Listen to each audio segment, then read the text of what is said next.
The silence between their lips was louder than the city traffic. Ryan's eyes remained shut, his forehead resting against hers, his breathing coming in ragged, uneven hitches. Amanda held her breath, her heart drumming a frantic rhythm against her ribs. She was waiting for the impact, for the spark, for the world to finally make sense. But Ryan didn't move. He looked like a man in physical pain.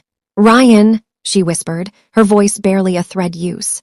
His eyes snapped open. They weren't filled with the cool chill or even the warmth of a lover. They were wide, clouded with a sudden, sharp confusion. He let go of her so abruptly that Amanda stumbled back, her heels clicking sharply on the asphalt.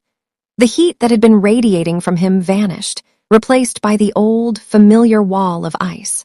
He pressed a hand to his chest, his fingers digging into the expensive fabric over his heart. "Go home, Amanda," he said. His voice was no longer a silky growl. It was flat, mechanical, and terrifyingly distant. "What? Ryan, you just—" "I said go home," he shouted, the sudden volume making her flinch. He didn't look at her. He turned toward his car, his movements jerky like a puppet with tangled strings. "The games are over. I was mistaken." Amanda stood frozen on the sidewalk as the SUV roared to life and sped away, leaving nothing but a cloud of exhaust and the bitter taste of rejection. An hour later, Ryan sat in Dr. Eris's office. He didn't look like a CEO, he looked like a man who had seen a ghost. "It's not just a tremor anymore," Ryan said, staring at his hands. "When I was with her tonight, my heart didn't just beat. It felt like it was trying to rewrite my entire system." Dr. Eris sighed, looking at the biometric data on his tablet that synced with Ryan's smartwatch. "It's not a malfunction, Ryan. It's an overload. For 24 years, you've been a closed circuit. Amanda is a surge of high-voltage electricity." Ryan looked at his hands. They were steady now, but his chest felt hollow. The next morning, Amanda walked into the headquarters with a heavy heart. She had spent the night overthinking. Did he regret it? Was he scared? She had a resignation letter tucked in her bag, not because she wanted to leave, but as a defense mechanism. She wanted to see if he would stop her. She headed toward the executive suite, but as she opened the door, she stopped dead. Ryan was there, looking perfectly polished. Celine was draped over his shoulder, laughing at something on his tablet. They looked like the perfect power couple from a magazine. Amanda's grip tightened on her bag. The resignation letter felt like a lead weight. She didn't enter. She stood in the doorway, her short temper beginning to simmer into a painful jealousy. "Amanda," Eliza Ryan's mother beamed. "Just in time. Celine needs someone to help her with the final dress fitting this afternoon. I thought of you immediately. You have such an eye for the ordinary beauty." Amanda felt the insult, intended or not, sting. She looked at Ryan. He didn't even glance at her. He was staring at a stock report on his phone. "I actually came to," Amanda started. "Ryan will drive you both," Eliza interrupted, her eyes twinkling with a secret she seemed to be keeping from everyone. "It's on his way to the gala venue." The drive was a nightmare of polite conversation. Celine chattered about lace and silk, while Amanda sat in the back seat, staring at the back of Ryan's head. He was silent, his eyes fixed on the road, his grip on the steering wheel so tight his knuckles were white. "So, Amanda," Celine turned around, her smile bright and genuine.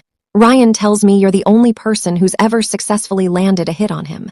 I must say, I've wanted to throw a book at him for years. What's your secret?" Amanda caught Ryan's eyes in the rearview mirror. For a split second, a spark of the old mischief, the boy who liked the cool chill, flickered there. "Precision," Amanda said dryly. "And a very heavy bag." Ryan's lips twitched, a ghost of a smile.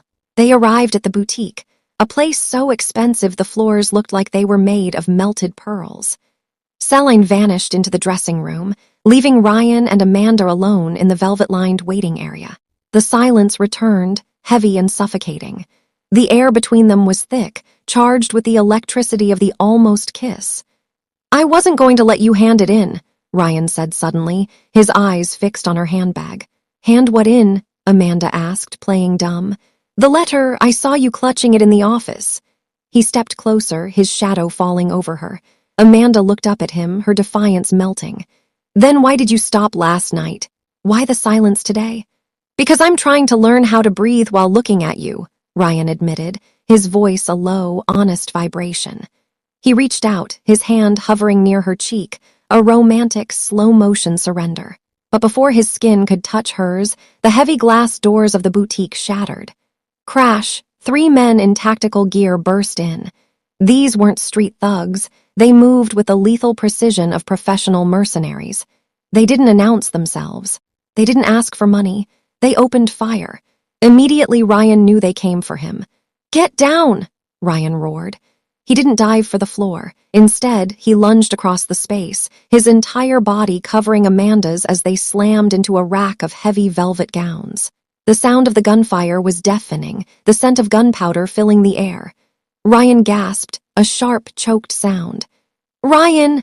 Amanda screamed, her hands catching him as his weight bore down on her. As the gunmen retreated toward their getaway vehicle, realizing the security detail was closing in, Amanda looked down at her hands. They were covered in crimson. A bullet had torn through the shoulder of Ryan's jacket, grazing deep into the muscle and bone of his upper arm. He was pale, his breath coming in shallow rasps, but his eyes were locked onto hers with a terrifying, feverish clarity. "Are you?" he coughed, a trail of blood staining his lip. "Are you hit?" No, it's you. You're bleeding, Ryan." He slumped against her, his head falling into the crook of her neck, his body finally giving in to the shock. Amanda held him, her screams for help echoing through the shattered boutique, as the boy who couldn't feel pain finally drifted into a dark, silent unconsciousness.